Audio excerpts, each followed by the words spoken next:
Class 10 ছাত্ৰ ছাত্ৰীসকল নমস্কাৰ। তোমালোকৰ হাফেলি এক্সামৰ গণিতৰ পৰীক্ষা 3 অক্টোবৰ তাৰিখে হৈ গৈছে আৰু যিখিনি MCQ আহিছে সেই MCQ খিনিৰ কিছু অংশ মই আগৰ ভিডিঅ'ত কৈ দিছোঁ।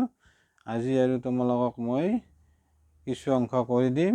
মই 23 লৈকে কৰি দিয়া হৈছে, আজি 24 কুৱেশ্যন নম্বৰ 24 পৰা 24 কি আছে দিয়াই x ইকুৱেল দিয়া আছে তোমাৰ 2 cube into 3 into 5 square, y equal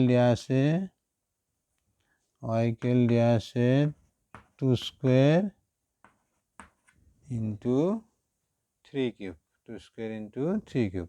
তোমাক x, y গসাগু সুধিছে, HCF গসাগু কি হ'ব সুধিছে। তেতিয়া আমি কি কৰিম, এতে ভূমি 2 আছে, এতেও 2, একে ভূমিত পাৱাৰ চাম, য'ত পাৱাৰ কম আছে সেইটো লাম।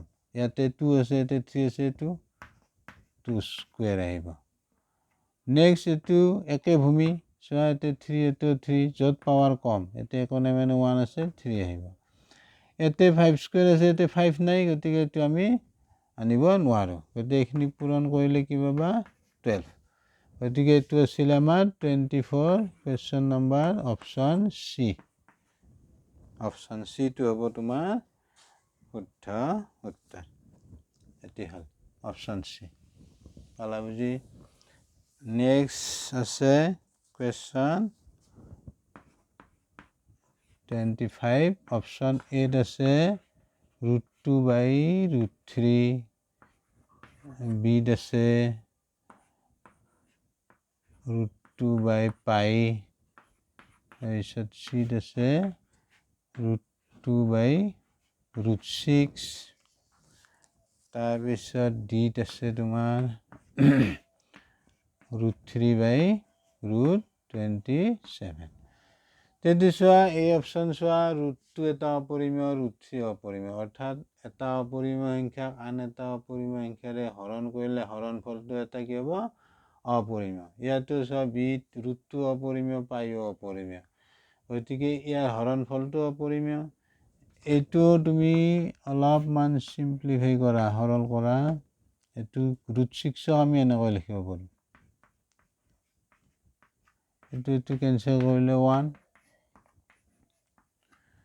1/√3, অৰ্থাৎ এইটো 1টো পৰিমেয়, এইটো অপৰিমেয়। কি পালা, আৰু হৰণফলটো এটা অপৰিমেয় সংখ্যা, কাৰণ পৰিমেয় সংখ্যাক অপৰিমেয় সংখ্যাৰে হৰণ কৰিলে হৰণফলটো এটা অপৰিমেয়। গতিকে এই তিনিটা অপৰিমেয় হ'ল। আমাক সুধিছে কোনটো পৰিমেয়। এইটো অলপ চিম্প্লিফাই কৰা, সৰল কৰা, ইয়াক আমি লিখিব পাৰিম এনেকৈ, এইটো ইয়াতো আমাৰ কি হ'ব, এইটো কেঞ্চেল হ'ব, হ'লে কি থাকিল 1/√9। 1/√9 মানে আমি কি লিখিম, এইটো 9ৰ বৰ্গমূল পাম, এইটো 1/3। p/q হেৰিত আছে, ই এটা পৰিমেয়। এতিয়া আমাৰ অপশ্যন ডি, অপশ্যন ডি হ'ব শুদ্ধ উত্তৰ। এইটো কুৱেশ্যন নম্বৰ কিমান 25 হ'ল।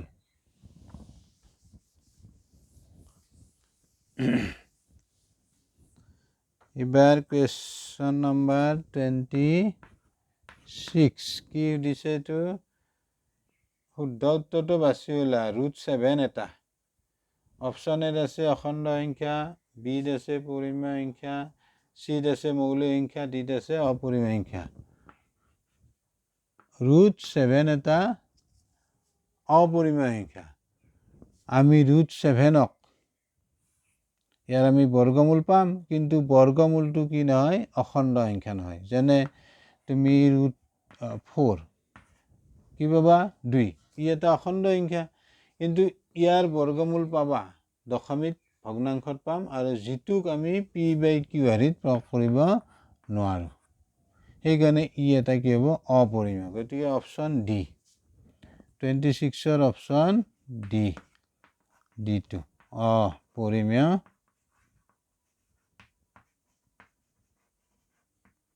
সংখ্যা।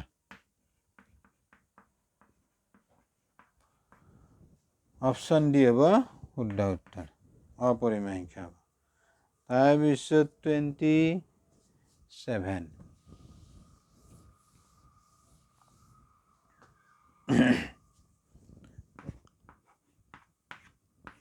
27ত আছে কি 135,225 ইয়াৰ গসাগু দিছে গতিকে এই সংখ্যা দুটাৰ এইটো ডাঙৰ এইটো সৰু তো সৰুটোৰে তুমি ডাঙৰটোক ডিভাইড দিয়া একবাৰ যাব 135,209 তো কি পাবা এইবাৰ এইটো ইকুলিডাৰ বিভাজন ক্ৰমে প্ৰয়োগ কৰা হৈছে এইটো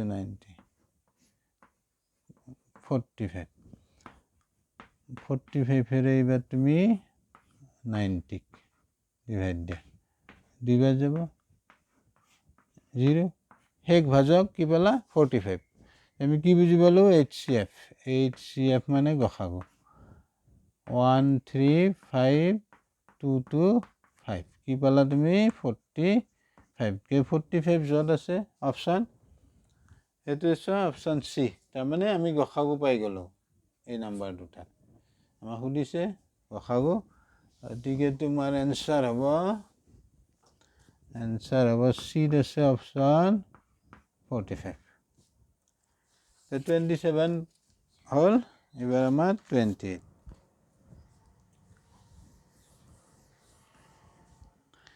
28ত কি আছে আমাৰ 28ত হৈছে তলৰ কোনটো দ্বিঘাত সমীকৰণ নহয় আমাক বাছিব দিছে ইয়াত আছে তোমাৰ ইকুৱেল এইটো x - 2 হোল স্কুৱেৰ প্লাছ 1 আৰু এইফালে 2x - 3 এইখিনি তুমি ভাঙি দিয়া 2x 2 স্কুৱেৰ 1 3 গতিকে এইটো পাবা তুমি x স্কুৱেৰ এইটো 4 আৰু এইটো 4 এইটো 1 5 এইখিনি ইফালে লৈ আহা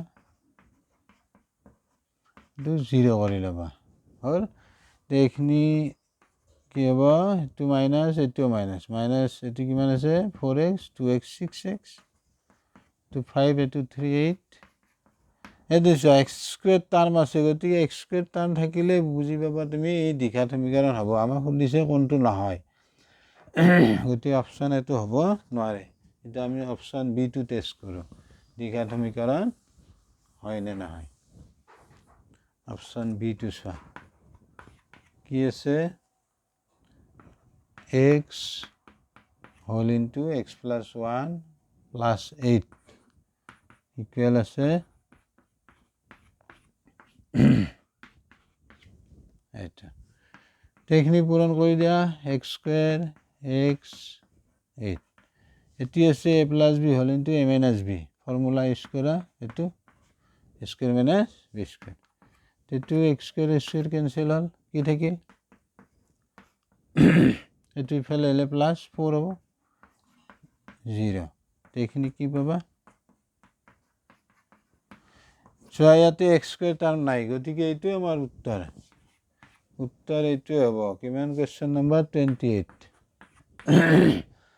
অপশ্যন বিটোৱে হ'ব আমাৰ শুদ্ধ উত্তৰ যিহেতু আমি উত্তৰটো পাইয়ে গ'লোঁ বাকী আৰু চোৱাৰ প্ৰয়োজন নাই হৈ গৈছে 28 অপশ্যন বি দ্বিঘাত সমীকৰণ নহয় হৈ গ'ল নেক্সট কুৱেশ্যন কি চৰ্ত সাপেক্ষে x স্কুৱেৰ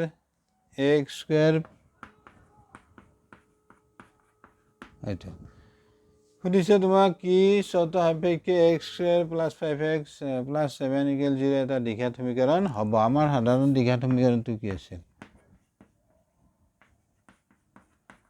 ইয়াতে আমাৰ এটা চৰ্ত আছিল a = 0 অৰ্থাৎ এৰ ভেলুটো 0 হ'ব নোৱাৰে এ যদি 0 হয় ই দ্বিঘাত সমীকৰণ নহয় একে সেম কণ্ডিশ্যন ইয়াতো কি হ'ব আমাৰ ইয়াতো সেই একে কণ্ডিশ্যন হ'ব এইটো কুৱেশ্যন নম্বৰ